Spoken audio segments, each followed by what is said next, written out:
Hello madam, మీరు చెప్పిన అడ్రస్కి వచ్చాను మేడం. ఎక్కడయ్యా కనిపిస్తలేవు? వాట్సాప్ లా లొకేషన్ పెడతా, అది చూసుకుంటూ వచ్చేసి. నాకు వాట్సాప్ లేదు మేడం, నాది చిన్న ఫోను. అబ్బా కనిపించావు. ఇక్కడ బ్రౌన్ గేట్ ఉంది కదా, ఫస్ట్ ఫ్లోర్ కి వచ్చేసాయి. వస్తున్నాను మేడం. ఎవరే?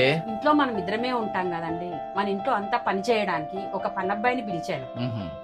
ఫుడ్ బెడ్ ఇచ్చి ఖర్చులకి డబ్బులు ఇస్తాను, పని మంచిగా చేసుకో. సరే మేడం. విష్ణు, నువ్వేంట్రా ఇక్కడ?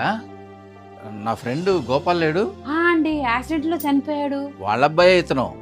ఇన్ని రోజులు ఎక్కడున్నావు? ఇప్పుడు ఏం చేస్తున్నావు? అమ్మ నా చిన్నప్పుడే చనిపోయింది కదా అంకుల్, నాన్న కూడా లేరు. చుట్టాల వాళ్ళ ఇంట్లో ఉందామంటే ఎవరు సరిగ్గా చూసుకోవట్లేరు. ఎందుకు బరువు అనేసి ఎవరింట్లో అయినా పని చేసుకుంటూ ఉందామని. ఇన్సూరెన్స్ లో వచ్చిన డబ్బులు ఏం చేసావు? ఇన్సూరెన్స్ అంటే ఏంటిది అంకుల్? ఇక్కడే ఉండు. మీ డాడీ నేను కలిసి టర్మ్ ఇన్సూరెన్స్ కట్టేవాళ్ళం. ఇందులో నెంబర్కి కాల్ చేసి డీటెయిల్స్ కనుక్కో. హలో, అండి, మా నాన్న పేరు గోపాల్ కుమార్. తన ఇన్సూరెన్స్ డీటెయిల్స్ చెప్తారా? పాలసీ నెంబర్ చెప్తారా? 76. మీ డాడీ పేరు మీద ₹1,00,00,000 వరకు ఇన్సూరెన్స్ ఉందండి. ₹1,00,00,000 ఇన్సూరెన్స్ ఉందంట అంకుల్. థ్యాంక్ యూ అంకుల్, ఇప్పుడు హ్యాపీగా చదువుకుంటాను.